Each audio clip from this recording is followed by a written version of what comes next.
अयोध्या के भदरसा में नाबालिग लड़की के साथ गैंगरेप मामले में आरोपी समाजवादी पार्टी नेता मोईद खान के खिलाफ प्रशासनिक कार्रवाई तेजी से हो रही है। आरोपी के अवैध अतिक्रमण पर बुलडोजर भी चला दिया गया है, लेकिन इस बीच 70 साल के मोईद खान का परिवार भी आगे आया है। उनका आरोप है कि मोईद को सपा नेता होने की वजह से फंसाया गया है। परिवार के मुताबिक लड़की और बेकरी में काम करने वाला राजू पहले से एक दूसरे को जानते थे, उनके बीच अफेयर था। इस मामले में मोईद का कोई रोल नहीं है। आरोपी मोईद खान की पत्नी और बेटी रो रो कर गुहार लगा रही हैं कि मोईद खान को छोड़ दिया जाए। आज तक न्यूज चैनल से बात करते हुए मोईद खान की पत्नी ने कहा, मेरे पति बेकसूर हैं, उनका नाबालिग लड़की से कुछ लेना देना नहीं। उनकी बेकरी में काम करने वाले राजू खान के साथ लड़की का अफेयर था। ये बात आरोपी राजू भी चीख चीख कर कह रहा है कि चच्चा बेकसूर है, दोष मेरा है, लेकिन पुलिस उसकी एक नहीं सुन रही। पीड़िता और आरोपी का डीएनए करा लिया जाए, सब साफ हो जाएगा। इतना ही नहीं, जिस बेकरी को प्रशासन ने बुलडोजर से गिरा दिया और जिस मल्टी कॉम्प्लेक्स को गिराने की तैयारी चल रही है, वो उनके एनआरआई मित्र का है। आज हालात ये हैं कि हमारे बच्चे स्कूल नहीं जा पा रहे हैं। ये नाजायज हो रहा है, सरासर गलत हो रहा है। वहीं मीडिया से चर्चा में आरोपी समाजवादी पार्टी नेता की बेटी भी रो रो कर कह रही है कि मेरे पिता बेकसूर हैं। मोईद खान की बेटी ने बताया कि स्कूल में जो लोग उनसे नजर भी नहीं मिलाते थे, आज उन्हें आरोपी मोईद खान की बेटी के रूप में जान रहे हैं। बिना डीएनए टेस्ट के उनके पिता को कैसे अरेस्ट किया गया? जिसका कसूर है उसे अरेस्ट करो, राजनीति खेली जा रही है। इतना ही नहीं, आरोपी के पड़ोसी और रिश्तेदारों ने भी आरोप लगाया है कि मोईद खान की गलती सिर्फ इतनी है कि उन पर समाजवादी पार्टी का टैग लगा हुआ है और आरोपी राजू उनकी बेकरी में काम करता था। वहीं सपा नेता पवन पांडे ने मोईद खान पर कार्रवाई को लेकर कहा कि सर्विलांस की जितनी भी प्रक्रियाएं हैं उनसे जांच होना चाहिए, डीएनए और नार्को टेस्ट दोनों पक्षों का होना चाहिए, तब पता चलेगा कि राजनीति हो रही है या परिवार के न्याय की लड़ाई। इसलिए मैं कहना चाहता हूं कि समाजवादी पार्टी मांग कर रही है कि जो पकड़े गए हैं 70 साल के मोईद भाई, सर्विलांस की जितनी भी प्रक्रिया है उसकी जांच होनी चाहिए। भाई बात करते रहेंगे तो सीडीआर में आएगा ना, उस बच्ची से बात करते हुए। अगर उस बच्ची से मिले होंगे 2 महीना, 2.5 महीना, 3 महीना, 4 महीना, साल भर में, तो लोकेशन ट्रेस होगी ना, दोनों की एक साथ लोकेशन आएगी। डीएनए टेस्ट करा लिया जाए। समाजवादी पार्टी मांग करी, डीएनए टेस्ट करा लो, नार्को टेस्ट कराइए। और अगर मोईद के सारे साक्ष्य प्रमाण मिल रहे हैं तो मैं न्यायालय से मांग करता हूं, सरकार से मांग करता हूं, कठोर से कठोर सजा दिलाई जाए कि नजीर बन जाए। नार्को टेस्ट होना चाहिए, मोईद का भी होना चाहिए, उस परिवार का भी होना चाहिए जो मुकदमा लिखाने वाले लोग हैं। पता तो लगे कि क्या हो रहा है। राजनीति हो रही है कि परिवार के न्याय की लड़ाई हो रही है, ये तथ्य सामने आना चाहिए। और अगर मोईद के खिलाफ सारे साक्ष्य मिलते हैं, अपराधी हैं, कठोर कार्रवाई हो। लेकिन अगर दोषी नहीं है तब तो इस पर भी बात होनी चाहिए। अयोध्या के सांसद अवधेश प्रसाद ने भी शनिवार को कहा कि पीड़िता को न्याय मिलना चाहिए, लेकिन किसी इनोसेंट को नहीं फंसाना चाहिए। आज अफसोस के साथ कहना पड़ रहा है कि भारतीय जनता पार्टी इस पर राजनीति कर रही है। मेरा विनम्रतापूर्वक ऐसे लोगों से निवेदन है कि ये राजनीति का मोमेंट नहीं है, ये पॉलिटिक्स का नहीं है, संवेदना का है, दर्दनाक घटना है। उसको न्याय दिलाने में लगें और जो भी दोषी है उसके खिलाफ कार्रवाई की जाए, इनोसेंट को फंसाया न जाए। और इसको और अच्छा आने के लिए डीएनए टेस्ट लगा लिया जाए, डीएनए टेस्ट करा लिया जाए। नारायणी नदी के उस पार जो गांव स्थित है, वहां पर शिवपुर, नारायणपुरा, मरचवा, बसंतपुर, हरिहरपुर, अन्य प्रभावित गांवों के सभी हमारे नागरिकगण,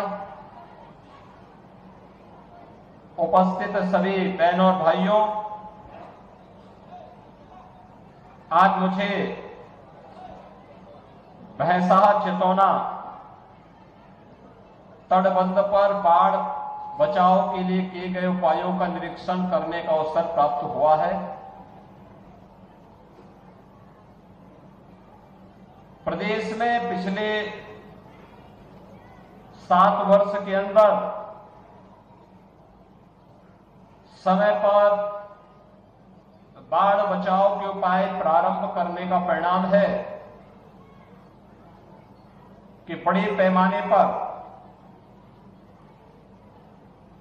बाढ़ बचाव के हुए कार्यों के कारण जनधन की हानि को रोकने में मदद मिली। अकेले कुशीनगर जनपद के अंदर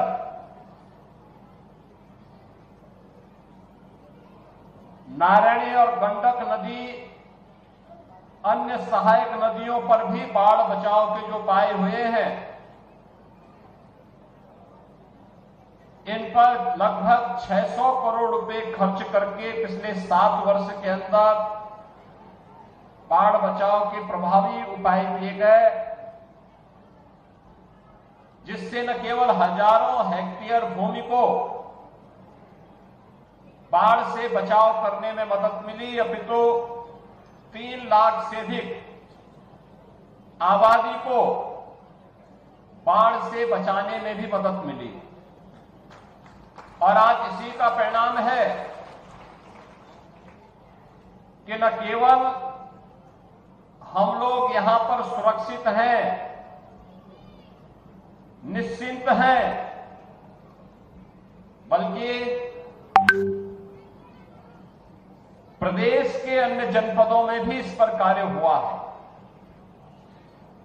आप देखते होंगे, ये तो पहाड़ की एकदम तलहटी है, नदी का करंट बहुत तेज है, तब भी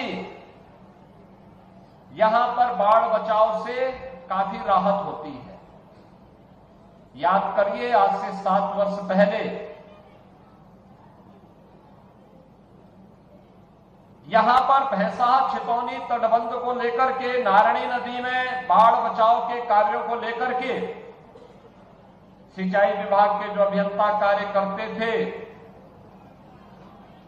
उनकी निर्मम हत्या होती थी, माफिया हावी थे। जंगल पार्टी के कारण इस पूरे क्षेत्र में भय और दहशत का माहौल होता था। सूर्यास्त के बाद लोग इधर से आना जाना बंद कर देते थे। आज आतंक समाप्त, अराजकता समाप्त, गुंडागिर्दी समाप्त, बाढ़ बचाव के लिए किए गए उपायों का परिणाम है बाढ़ में लोगों को राहत मिल रही है। और कुशीनगर जनपद तो इसलिए भी आवश्यक था कि महात्मा बुद्ध की महापरिनिर्वाण स्थली होने के साथ साथ दुनिया शांति, मैत्री और करुणा की इस पावन भूमि के रूप में कुशीनगर को देखती है। दुनिया भर के लोग आज कुशीनगर की तरफ आकर्षित हो रहे हैं और कुशीनगर को दुनिया के आकर्षण का केंद्र बनाने के लिए ही सरकार के स्तर पर जो प्रयास प्रारंभ हुए हैं, आज वह मूर्त रूप लेते हुए दिखाई दे रहे हैं। आज कुशीनगर में याद करिए, आज से 7 वर्ष पहले नौ की बीमारी से, इंसेफ्लाइटिस और मस्तिष्क ज्वर से सबसे अधिक बच्चे प्रभावित होते थे, पीड़ित होते थे। आज बीमारी को पूरी तरह समाप्त कर दिया गया। अब तो कुशीनगर में कुशीनगर वासियों का अपना मेडिकल कॉलेज भी हो गया है, तो मेडिकल कॉलेज के लिए भी मैं आपको बधाई देता हूं। कृषि यहां की आजीविका का मुख्य केंद्र है, यहां की आजीविका का मुख्य आवश्यकता है और इसीलिए कृषि की आधुनिक तकनीक यहां के लोगों को मिल सके, शोध और विकास की नई संभावनाओं को आगे बढ़ा सके, इसके लिए हमने प्रदेश का एक नया कृषि विश्वविद्यालय कुशीनगर जनपद को उपलब्ध करवाया है और उसका शिलान्यास होकर के कार्य प्रारंभ होने जा रहा है।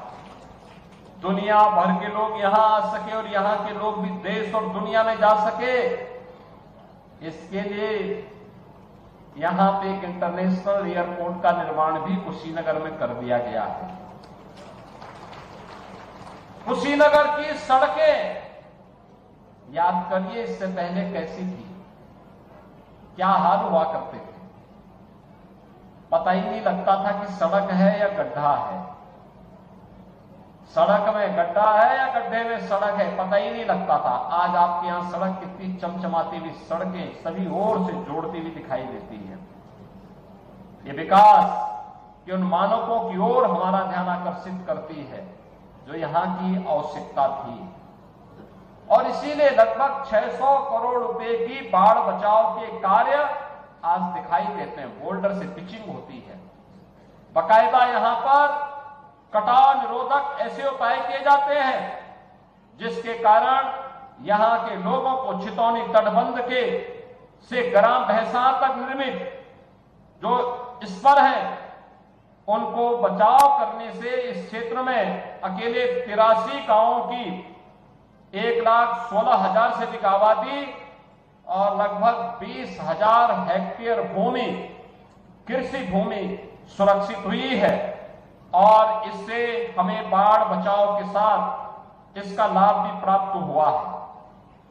यहां पर आपने देखा होगा अभी 7 से 9 जुलाई के बीच जब नेपाल में भारी बरसात हुई थी, अकेले गंडक नदी में नारायणी में लगभग 4.5 लाख क्यूसिक वाटर, यानी सामान्य दिनों में जो पानी इस नदी में रहता है उसकी मात्रा होती है 15 से 12 से लेके 20,000 क्यूसिक वाटर में। लेकिन 7 से 9 जुलाई के बीच जो पानी यहां से प्रभावित हुआ है उसकी मात्रा थी 4.5 लाख क्यूसिक वाटर, और तब भी तटबंध सुरक्षित हैं। ये चीजें दिखाती हैं कि कार्य सही हुआ है, सार्थक हुआ है, उसका लाभ प्राप्त हुआ है। 83 गांवों की लाखों की आबादी उससे लाभान्वित हुई है। और इसीलिए जो उस पार के गांव हैं, जिन गांवों के बारे में यहां के सांसद जी ने भी और यहां के विधायक जी ने भी चिंता व्यक्त की है कि नारायणी नदी में एक पक्का पुल बनना चाहिए जिससे शिवपुर, नारायणपुरा, मरचवा, बसंतपुर, हरिहरपुर और महाराजगंज के भी 5-7 गांव सोही बरवा के वहां पड़ते हैं। इन सभी गांवों को लेकर के अगर हम देखेंगे लगभग 1 दर्जन बड़े गांव, लगभग 15 से 20,000 की आबादी वहां निवास करती है। उन लोगों के लिए आवागमन के लिए मैं यहां के प्रशासन से भी कहूंगा, मंडलायुक्त हैं वह भी इस बात को देखेंगे। एक बार पीएम गति शक्ति के माध्यम से इस बात को देखें कि कौन सा लोकेशन सही हो जहां पर ब्रिज अच्छा बने, सुरक्षित बने और लोगों के आवागमन को भी सुरक्षित कर सके। एक पक्का पुल का निर्माण आने जाने वाले लोगों के लिए वहां पर करवाने की तैयारी हमारी प्रारंभ होनी चाहिए। सर्वे के कार्य अभी से प्रारंभ हो जाए, बरसात समाप्त होने के बाद पानी जैसे कम हो कार्य प्रारंभ हो जाए, इसकी तैयारी हमें अभी से प्रारंभ करनी चाहिए। बाढ़ बचाव के प्रभावी उपाय को आगे बढ़ाने का कार्य हमें करना चाहिए और छितौनी भैंसा तटबंध के पिच के कार्य को भी प्राथमिकता के आधार पर सिंचाई विभाग के लोग आगे बढ़ा करके इस पूरे क्षेत्र को बाढ़ बचाव की एक स्थायी समस्या का समाधान और आवागमन के लिए लोगों के लिए सुविधा हो सके, ये हम प्रावधान कर सके। बहनों और भाइयों, सरकार संकट के समय आपके साथ है, आपके सुख में आपके साथ सुखी होना चाहती है, लेकिन आपको कहीं दुख न उठाना पड़े। सरकार इसके लिए समय से अपना उपाय प्रारंभ करती है, लेकिन फिर भी अगर कहीं से कोई ऐसी आपदा आती है, उस आपदा से निपटने के लिए भी सरकार प्रभावी उपाय करती है। और आज उसी उपाय के क्रम में मैं आपके बीच में यहां पर जल शक्ति मंत्री, यहां के माननीय सांसद, यहां के सभी माननीय विधायकों के साथ आज फिर मैं आपके बीच यहां पर उपस्थित हुआ हूं। आज के इस अवसर पर मैं आप सबको इस बारे में आश्वस्त करता हूं कि डबल इंजन की जो सरकार है, मोदी जी के नेतृत्व में पूरे देश के अंदर जो कार्य हो रहे हैं, इन कार्यों को आज गरीबों को लाभ प्राप्त हो रहा है। याद करिए, ये जनपद मुसहर जाति से जुड़े हुए लोगों का एक बड़ी आबादी यहां रहती थी। आवास नहीं थे, राशन कार्ड नहीं थे। हमने उनको जमीन का पट्टा भी दिया, आवास भी दिया और राशन कार्ड भी उपलब्ध करवाने के साथ साथ आयुष्मान भारत के कार्ड भी उन्हें उपलब्ध करवाने की कार्रवाई को आगे बढ़ाया है। और भी अन्य कार्य, विकास के जो कार्य होने, सड़क के साथ साथ बिजली देने का कार्य या अन्य जो भी उपाय हो सकते हैं, वृद्धावस्था पेंशन, दिव्यांगजन पेंशन, निराश्रित महिला पेंशन, ये सभी कार्य प्राथमिकता के आधार पर आगे बढ़ाने के हुए हैं।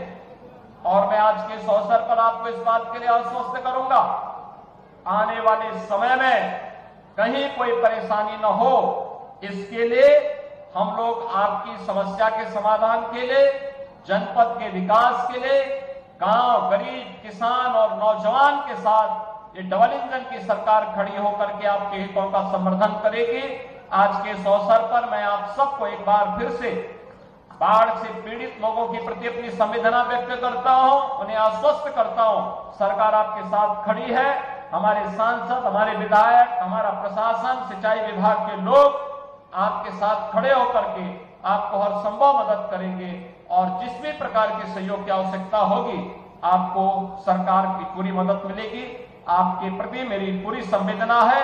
आपको हर संभव सहयोग के लिए, आपकी सुरक्षा के लिए, आपकी सहायता के लिए 24 घंटे प्रशासन और शासन तैयार रहेगा। इस विश्वास के साथ आप सबके प्रति मैं अपनी शुभकामनाएं देता हूं। धन्यवाद।